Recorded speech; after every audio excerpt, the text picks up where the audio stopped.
So Can we light this? Get a little wow, ambience? he knew. This guy's. I feel like you're duping me. I've liked this what? before every show so far, Uh, and you picked up on it. yeah, it looks like it needed to be lit. Little Palo Santo. As I said, I sent a pre-game text, a pre-pod text to you that I'm uncomfortably excited I'm giddy. to sit down with you. Yeah. Let's get into Because it. I feel like I talk to you so often now. Mhm. It's hard having friends in adulthood, Mm.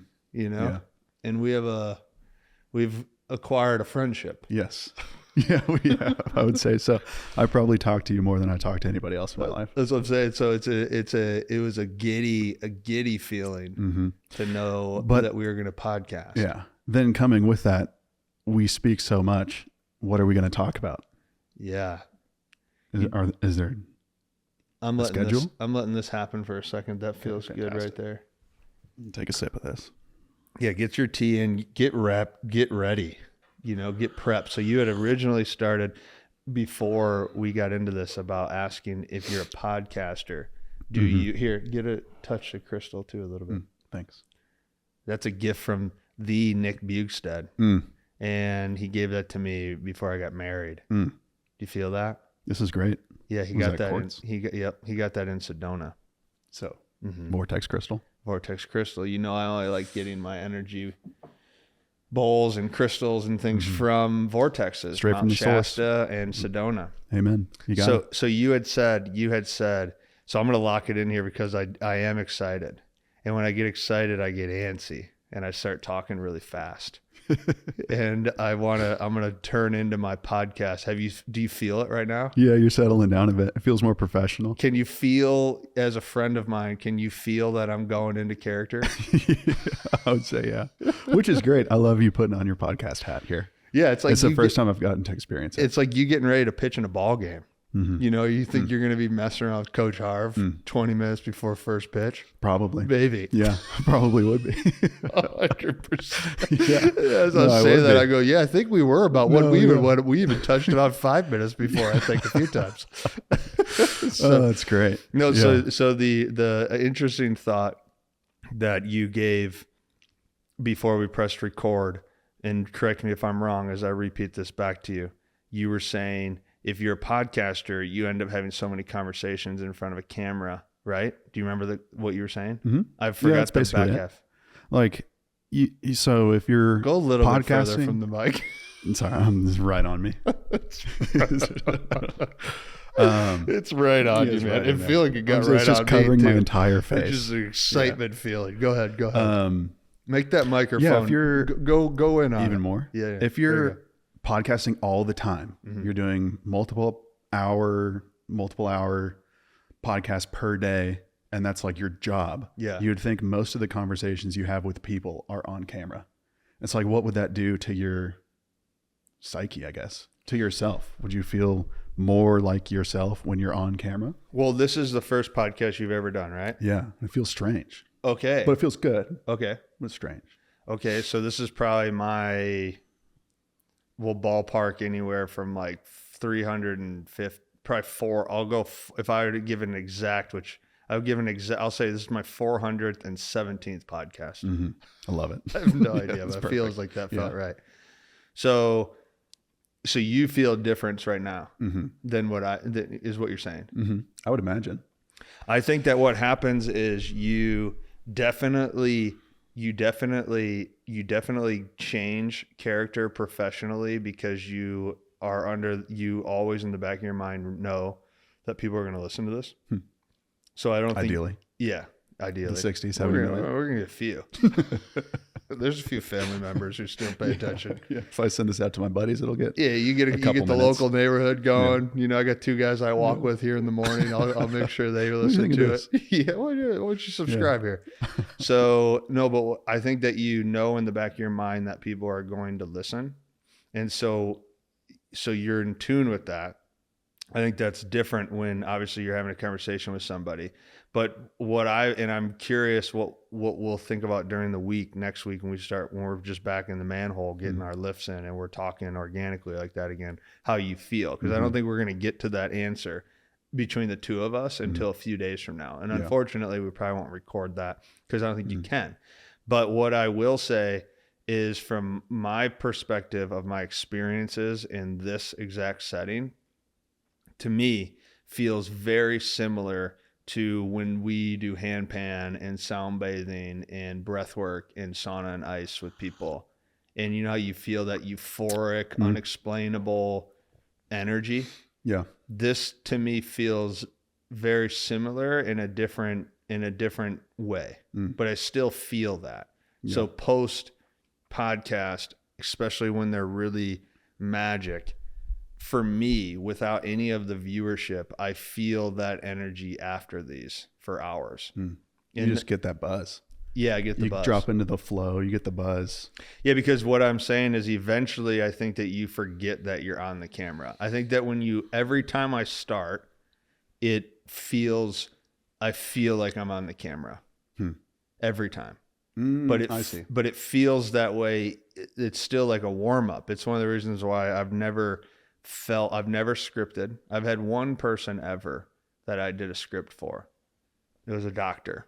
And you had to sharpen up for that. I had to sharpen up. It was a long one too. but that one I scripted.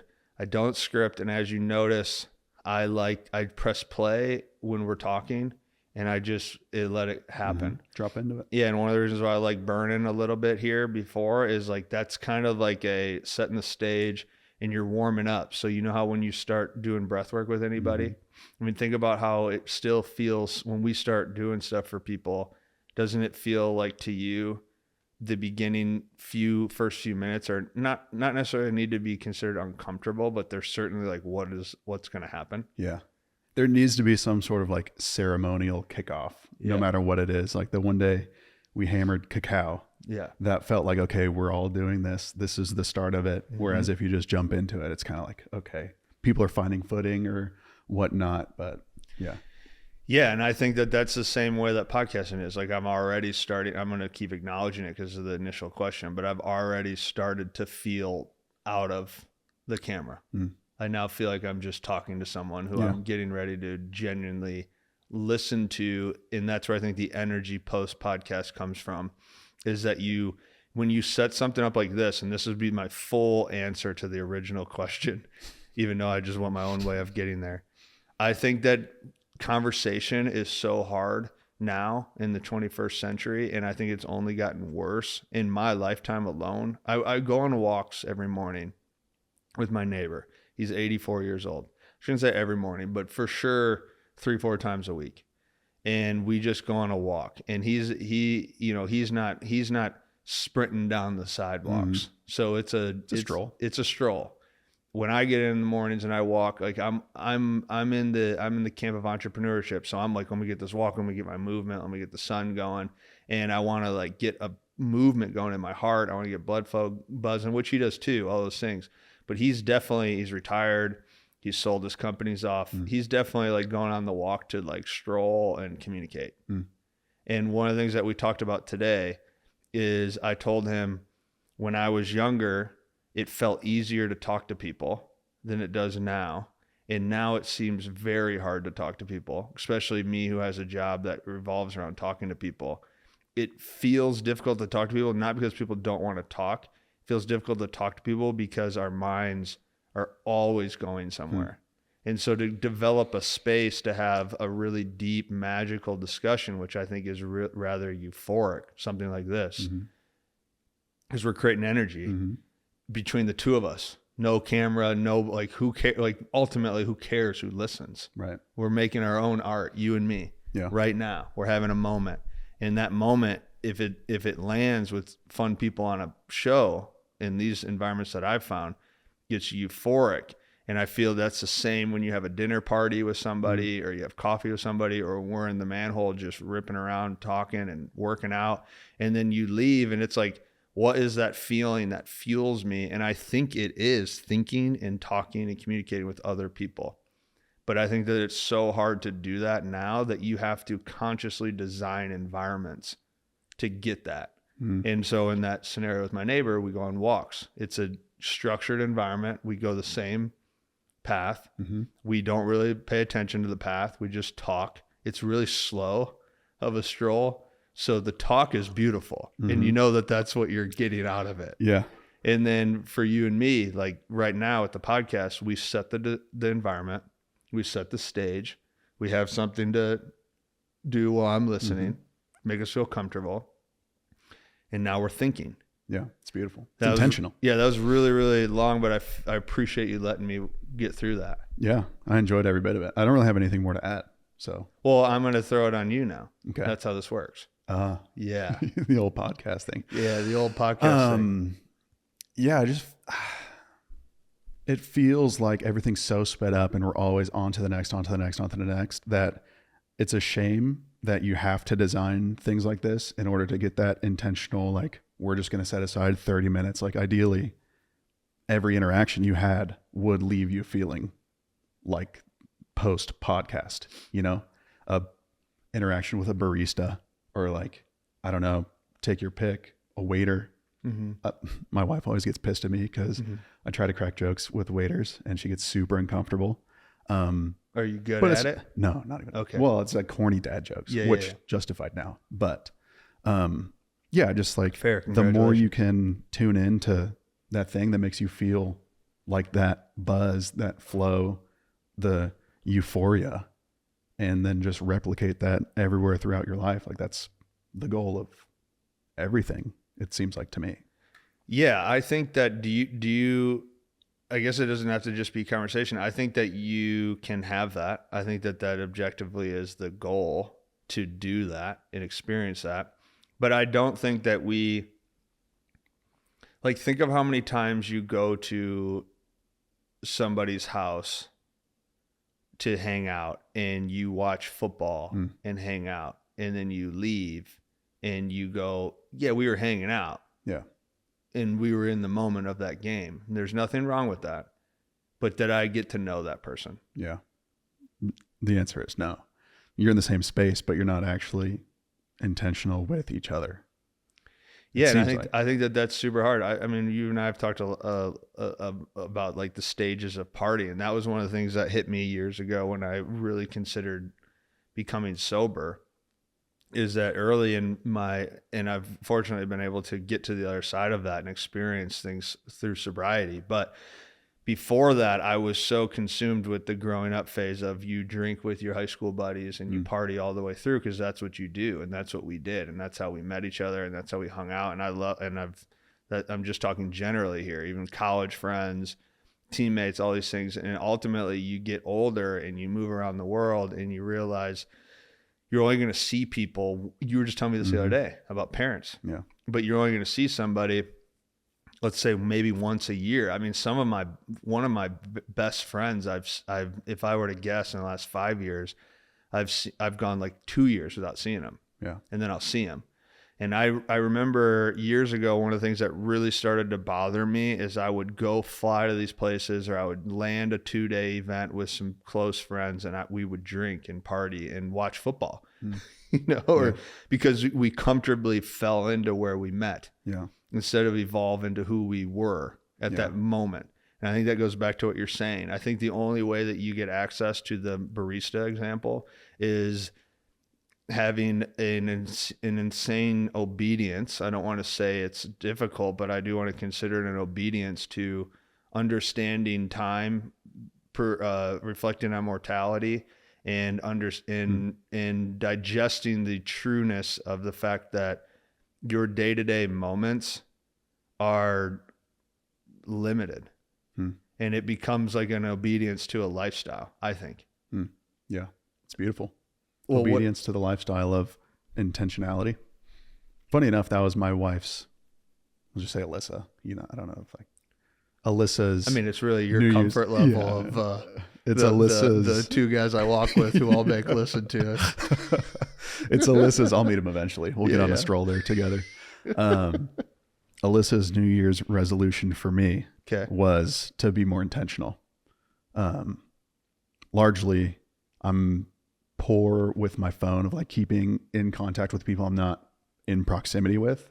Like in normal life, be very intentional with you talking, like podcast is great.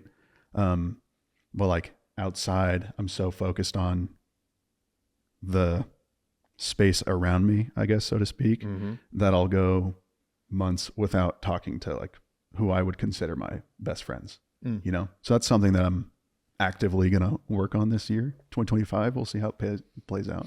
Is that via the phone?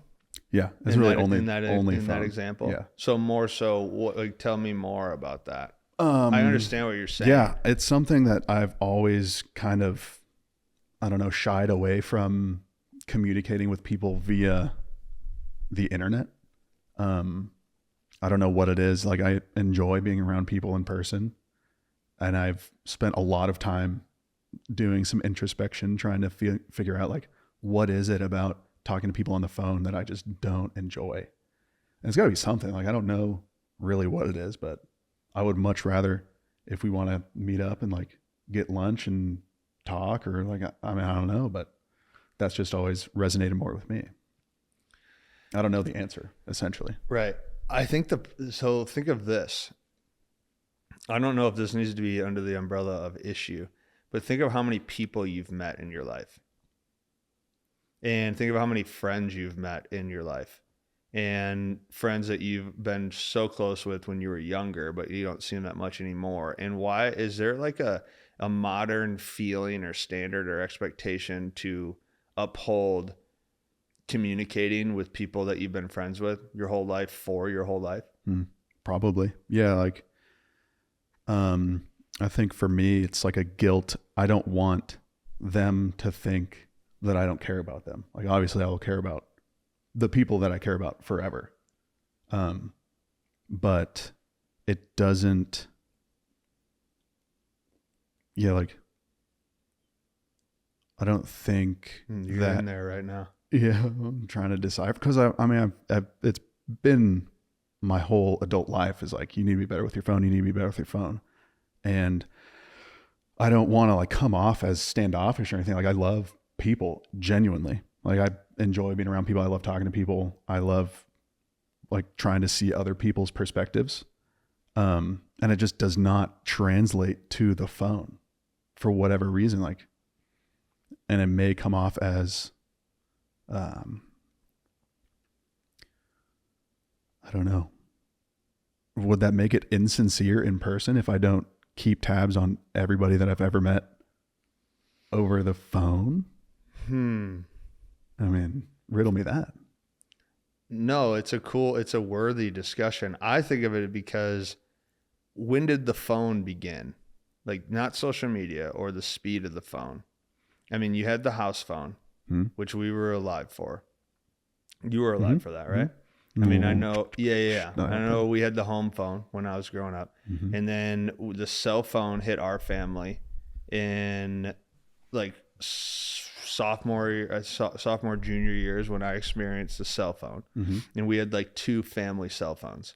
So we still had the house phone, I believe, and then we now had individual numbers for the cell phones. And then I think when I went to either senior in high school or college, I went away to college and we all had cell phones. What the cell phone didn't have access to, it was the flip phone. And then years goes by, and now all of a sudden you have the cell phone, and I communicate with hundreds of people on the phone, whether there's some people I only communicate with through Instagram. Yeah.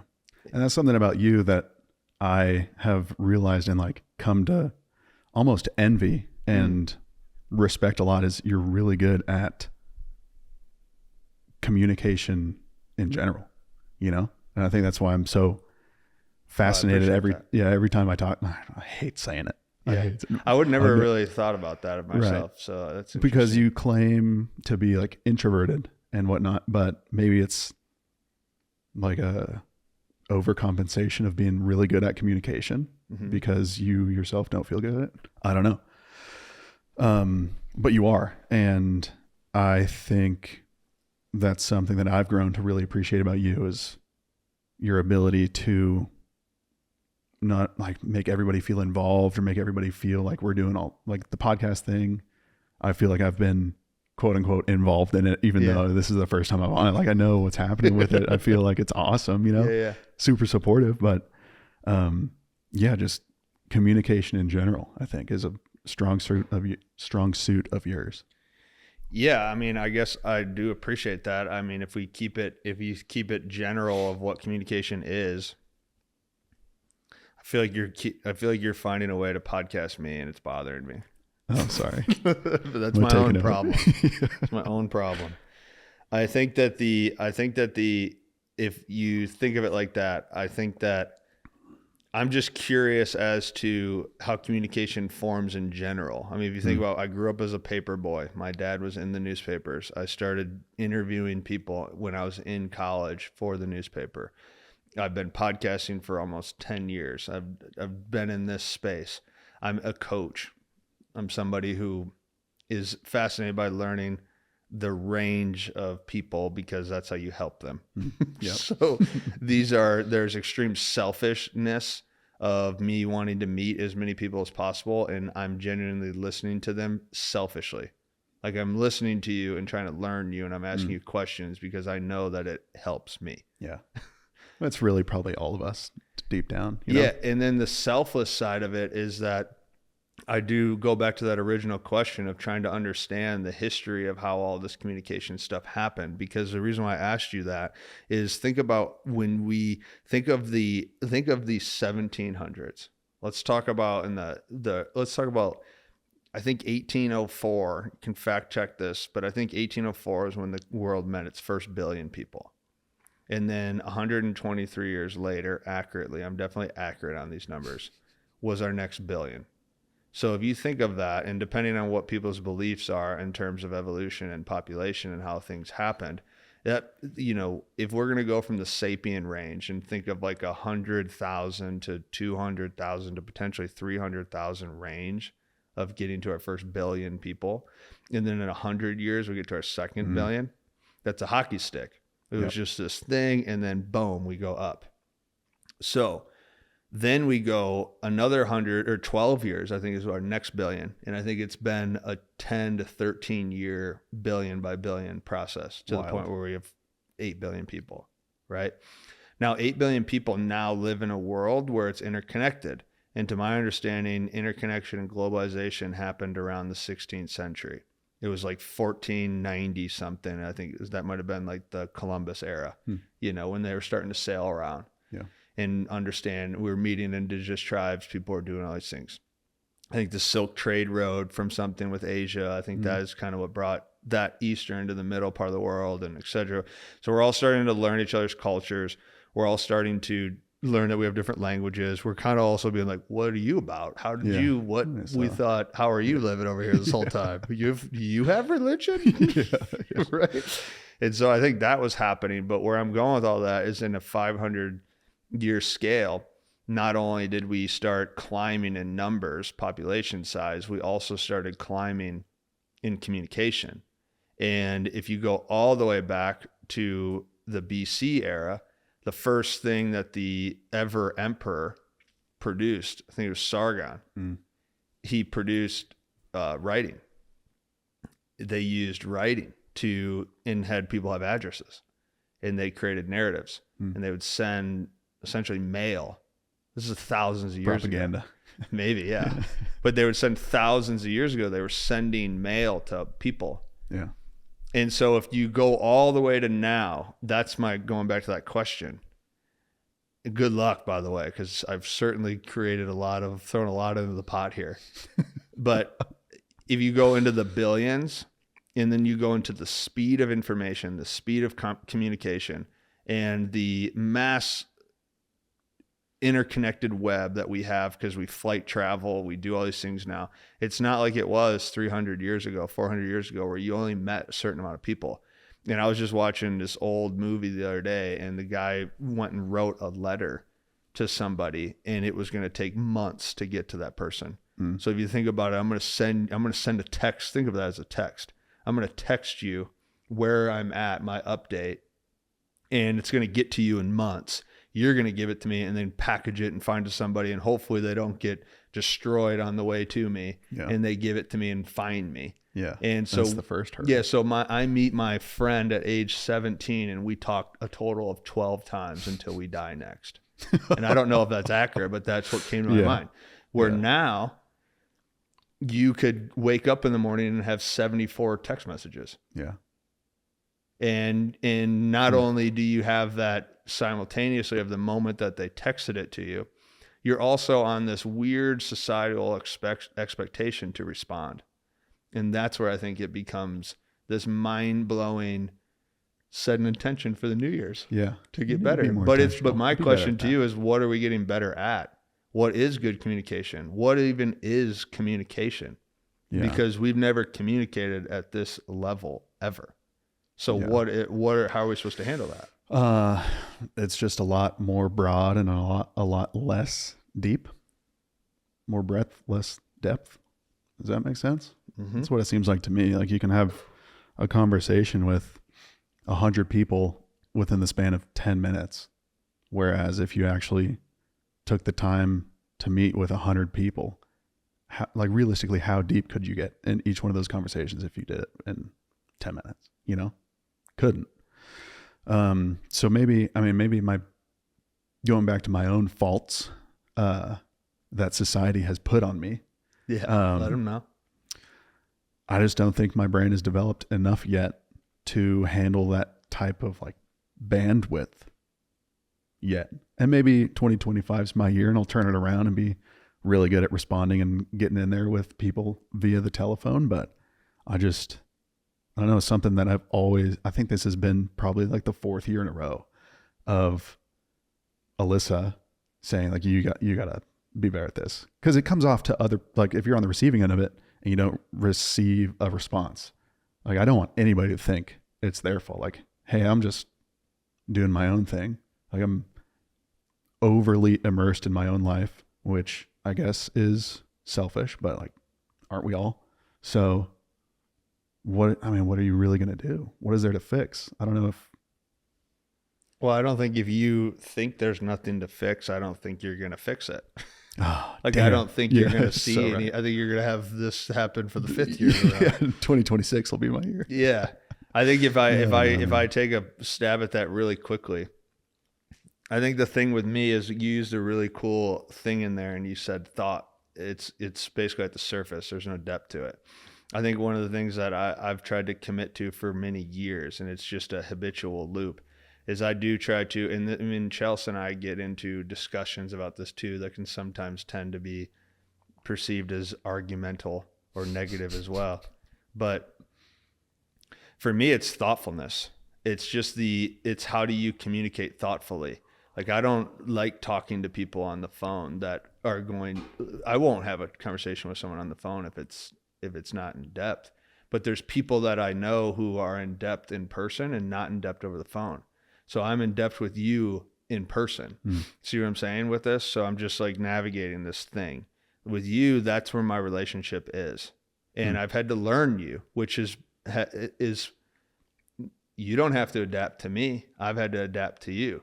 So I've learned that when I first was hanging out with you months ago, I didn't understand how genuinely free you had your home to people. You are a unbelievable guest. You're a host. You're a great host. People can immerse themselves into your life and your family if they want, and you're welcoming to that. You are an open home, open door welcomer. But that took me 3 months to understand that. Does that make sense? Yeah. And before that was happening, I was frustrated. I was like, why is this guy not texting me back? We kind of talked about this. He's not responding to me. He's not telling me that I can come at this time. You see what I'm saying? Yeah. But then I learned over time. And as I've learned over time, that is how I view it. I'm just talking from my lane. That is how I view you as my friend. That is where I will be and communicate with my friend. I have another friend that I'm simultaneously thinking about that I never see in person. And I talk to him on the phone weekly.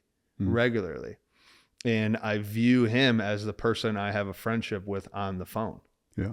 I have people who I text with. I hate texting. Mm-hmm. So if there's It's lifeless. It's lifeless. So texting is a form of communication of objectiveness to me. It's point A to point B.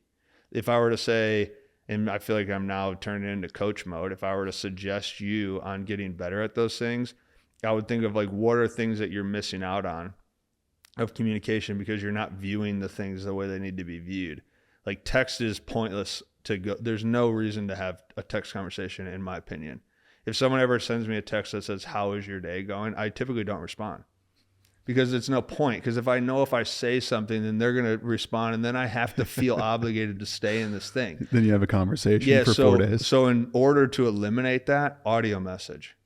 I talk on the audio for about 5 minutes, 6 minutes. And I send them a very thorough response update. It's 4 or 5 minutes. I give that thoughtfulness to them and I get out. Yeah. And if they send me, typically people send you an audio back and you can listen to it and you've now like accomplished depth. Yeah. You take your in-person conversation over the phone. Yeah. And social media, I've done 2 things with social media and this hurt people a couple of years ago. I unfollowed everybody on my social media. I went to 0 followers. And when I followed people back and was navigating that, this turned into deep conversations with a lot of people. Well, one of the reasons why I did that is because I didn't see the point of having a friend on social media. That did not make sense to me. Social media only made sense to me as networking. It's business. Yes, it's pure business. I have no interest of being in the 4th dimension and I don't get this.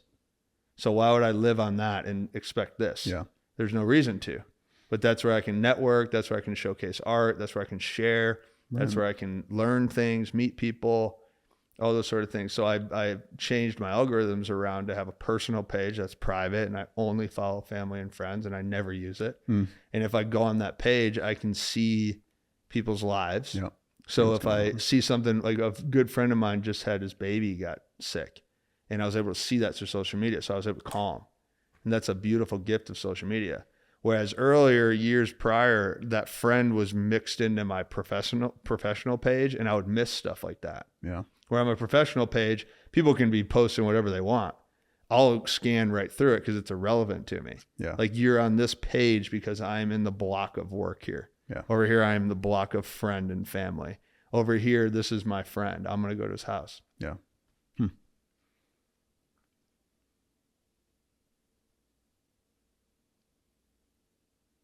Yeah. I think you nailed it. Poke holes. No, I can't. That's what I was just trying to think. I can't. It checks out to me.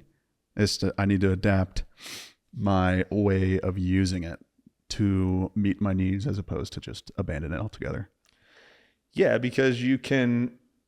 I think that it's a tool. Yeah. It's really a tool. I mean, you're the best at having conversation in person, and I've watched your lifestyle. You live a lifestyle that I love. That's part of the reasons why I enjoy. I go out of my way to go to your house regularly, because it's a friendship and it fuels me and it makes me feel good and inspires me. And that's what it is for me. Is that selfless or selfish? Like I've learned who you are, but there's definitely people I don't just go to their house. I love them too. Yeah. But I don't just go and punch in their garage code, and hang out with them and ask them how their baby's doing or talk to the wife. Like right. I don't do that. Yeah. But where are you? Yeah, go ahead. No, thanks, man. That makes me feel good. That boosts me up a little bit. Well, what do you think about modern day communication? I think it's a travesty. I think it really is. Go on. After all that I just said, that's what you hit me with. I really do. No, I mean, it's why? Great. It's great. Okay. I think it lends itself to shallow interaction.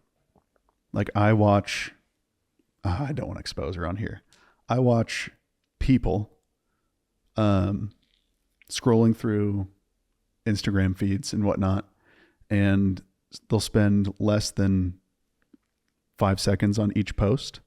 But then if they're creating a post themselves, it takes, 30 minutes, an hour, who knows how much of like curation to make sure it's right. And then that goes out to other people and they spend less than 5 seconds on it. And I think that's just, if you're not intentional about it and if you have no self-control over it. Like that's why I just abandoned it altogether, is I found myself just scroll. This means nothing to me.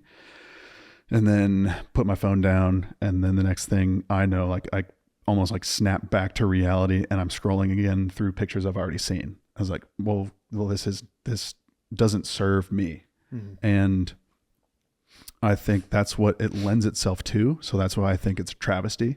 But if you have a healthy relationship with it, and you can, like you're saying, separate business life from personal life on there. And sorry, I realize I'm a little close to this. No, you're again. dialed in right now. You're feeling it. Hey, go ahead. Take it on that mic. Yeah. The if you have that sort of adaptive relationship with it, then it can be a tool, like you're saying. I have just found in my own life that I can't do it like that. And so I just abandoned it. Yeah, it's essentially plain. It's like we've talked about art and commerce. We talk about art and commerce all the time. Yeah. Social, most of our conversations, probably. Sorry. Social media, largely, to my understanding, years ago when it first came about, when I was in college, right after college, felt like art. It felt like art. It felt engaging. It didn't feel as overwhelming. And when I did the Unfollow project years ago, it was because I was feeling like it went to commerce, but I didn't understand. I just felt what you just said. I was feeling it affect me. I could feel it not serving me. And I needed to figure out why. Now, one of the things that I did learn about social media, and I wrote about this, and we've talked about this, I think that when I unfollowed everybody, and people individually reached out and talked to me about that, I realized how real it was and how real emotional connection and energy that we use to social media. So I started asking the question of, you're an athlete. I'm sure, I know you're perfect, but I'm sure that you've compared yourself to another athlete. Yeah, and endlessly. Yeah, and you've sat at a bullpen and watched somebody else throw and felt worse about yourself because that person is doing better than you. Yeah. And so that's a comparison factor. And that drains you. Now you would know that that's not probably maybe it is, but ideally that's probably not the most beneficial place to be in as a major league competitor. Right. Okay. Well, that same thing happens on social media. Because you see people on social media and you see lives that are perceivably better than yours. And so when you're in lonely places, you're feeling that same thing. Now you're getting hit with that times a billion, because it seems like it's a little bit better if it's just you in real time, not with that access, and you see like 3 people throw a bullpen, you're like, damn it. Yeah. As opposed to 300 just right at your fingertips. And I think that has had that's had the massive effect on mental health. I think that's been the issue, that a lot of that's been, people are trying to figure that out now. I think that's what's happened a lot with like trying to have the conversations around censorship and then being in a freedom of speech type country. The point is that if that's real in the third dimension being this reality, and that's real in the fourth dimension being the social reality, then it makes sense to abandon it and not have to deal with both realities. Would you agree? Yeah, that's the conclusion I came to, seems like. Okay, so then talk to me about that after hearing me say that. What is coming to your mind right now? You ever heard of the app Be Real? I think so. I liked that one for a sec. It was probably 2 or 3 years post getting rid of social media for me. And all my buddies were like, this is sick. You got to get this. And like, we can stay updated with each other's lives. And essentially it sends you a notification once a day, and you have like a certain number of minutes to post, and it takes front and back. And I thought that was sick. But I was so out of the habit of like doing things like that I did it for a couple weeks, and then it kind of fell to the wayside. But I think people are like, nothing that we're talking about here is revolutionary. People are very aware of social media and its downfalls, and also how you can use it as a tool. And I don't know, I think it's just me and my own faults or habits, I guess is a better word, because I don't use my phone as real life. So if anything were to happen to me over the phone, like somebody texts me something shitty or, you know, whatever it may be, I get death threats or whatever for when you're playing, when I blow somebody's parlay, whatever. I don't really engage in that as real life. Whereas if somebody used that and that was part of their, like they felt like that part of their identity was digital, I could see how, man, if you're tethered to that thing, dude, like people can get to you for sure. Which that's just another like risk, I guess you're taking with it. Like they can get to you in person. No, not in person. Or like they can get to you through mentally. Like you we've imagine, talked a lot about the athlete because that's a common Yeah. thing. That's not just, that's common. If you're in pro sports and you blow somebody's bet, you're getting death threats. Yeah, I've experienced it on the other side where, you know, a certain kicker misses 7 points worth and I feel like sending off a little message to him like, hey, you just cost me a couple grand, buddy. Right. But I don't know, man. Like I just found in my own life, I don't really feel drawn to it. And I don't ever want to come off to my genuine friends when I'm not being very responsive. I don't want to come off as like inconsiderate or disingenuous or like any of the negative things. Like I want people to feel like I care about them. Mm-hmm. And that's where I think I'm going to take my wife's advice and take 2025 to be the year of responsiveness for me. This is the year. This is going to be my year. We'll see. It hasn't really panned out so far. I think you sent me like 4 texts the other week and Oh, it's bothersome. Well, the thing is, well, hey, I love you. Yeah. No, I love you too. I think of it as, how are we doing, by the way? Are we getting in trouble yet? Oh, she's pissed. Yeah. Okay. Let's start clearing up. We can part 2 next week. We still have another week. Yeah, that's fine. Can I finish on one final thought? Mm-hmm. So back to what I was saying about the comparison factor and those sort of things. There has to be an opposite to comparison. So there's a part of, if I compare myself to somebody else in a physical world and as a pro athlete, as you've been in that space for a long time, it has its flip side to it too, because that comparison could turn into competitiveness in a focused way, a disciplined way, and it's things that you see in yourself that you're not yet. Right. So you attack it to become that, and then ultimately you become more of yourself. So I don't think you can necessarily just agree that comparing yourself to other people is bad. Right. Because in order for it to be bad, there also has to be a good. And this goes back to the phone, I guess, is the completion of it, is back to social media or these sort of things. If that's bad and you're comparing yourself and it's bad, and we are advertising how bad it's been for the mind, well, in order for that to be bad, there has to be a good. So for you we'll use this as the wrap up.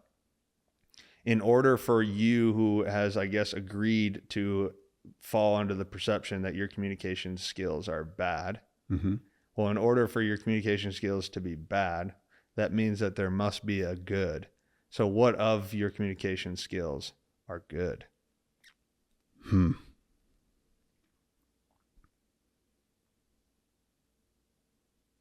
we are under the clock here. Yeah, no, I know. So I can't take too much time. Let's get you thinking faster. Yeah, go on. Dude, I don't know. I mean, I try to be honest. I guess I'm a pretty honest guy with my friends and try to be myself. I guess that's the more true to myself I am, the better at communication I'll be.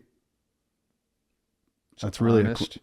that's really a question for you. Like I'm turning your podcast against you once again, but just won't let me in there. I know, dude, I don't know. Like I don't feel good at communication.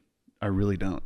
And I've come along, like, dude, if go back to, you're doing it. You're going back into what the original part, stay where you were at. Of honest. Yeah. True. Yeah. I guess I'm getting better at nailing down words to feelings. That's been a process. I'm articulating your emotions. My emotions. That's been a rather new exploration, Beautiful. largely due to my wife. Shouting her out a lot. Keep nailing But it. I mean, Yeah, you're gonna need to. She's really, she's my better half. She's gonna be pissed until she watches this and then she realizes how much I hype her the up. last 5 minutes. No, dude, I think my strongest suit is introspection. And so communication is something that I know I will continue to get better at through the rest of my life because it's something that is on my mind a lot. So I don't really think I'm a good communicator yet, but it's something that I will for sure continue to improve at, and I'm okay with that. That's beautiful. Thanks, man. I think that wraps it all the way up in the fact that I think the reason you nailed that. I really appreciate that answer. It's a very authentic, awesome answer. But one of the things that if I can connect all the dots of why that answer is so, to me, profound, it takes it all the way back to the original thing of what is communication now. And you said in the same sentence, it's a travesty / great. And so it's the same thing. It's the social media can be perceived at the surface as bad, and it could be perceived at the surface as good. You could be a good communicator, a bad communicator. I don't think there's any difference. I think the ultimate answer for all of us, myself included, is understanding how do I get to this spot of being more of me, and I'm not there yet, and I'll get there, and then eventually, as you know, you're going to get there, because we talked about this the other day. We get to the big leagues, you're like, well, and it's like, well, I want more, and that just keeps happening. And I think that's like an evolution for all of us, and I think that's what it is. You will communicate at the level of awareness in which you allow yourself to communicate at. Yeah. And if you feel like there's blind spots, your introspection will allow you to expose yourself to them, and it'll peel into the drive that you have to get better at certain things. But what I'm saying is, I don't think I'm any better than you at communicating. I think that you perceivably see something that I do that you feel like you don't do. Yeah.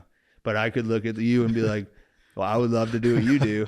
And that's something that I don't So do. we're all just teaching each other everything. We're all just making it up, and we're playing hide and seek with each other. I love it. All right, brother. We're all just making it up. All right. Cheers. Hold on. Before we leave, I know this will be one more thing, and sorry to the fam. Oh, yeah.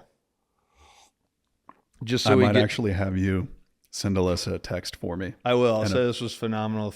How'd you like your first ever podcast? This was sick. I feel like just catching a little bit of momentum. Yeah. And probably could have done 3 or 4 hours. We crushed this. We have a good, we flow. Let's, I was going to say, before you leave, get that handpan, just play for 30 seconds. Let's rip another one next week. When I have a little more free time, what do you say? Yeah. I don't know how this is going to sound on that mic, but let's do with the guest. We're going to do 3 breaths because this is my handpan brother. We used to do handpan sound bowl sessions in the Giants locker rooms, and it was epic. All right, so take a deep inhale with me. Here we go. Let it go. Let's do 2 more. Fully in. Letting go. Last one. Come on, Howie. Let him have it. Fully in. Let it go and hold. Just listen to that sound.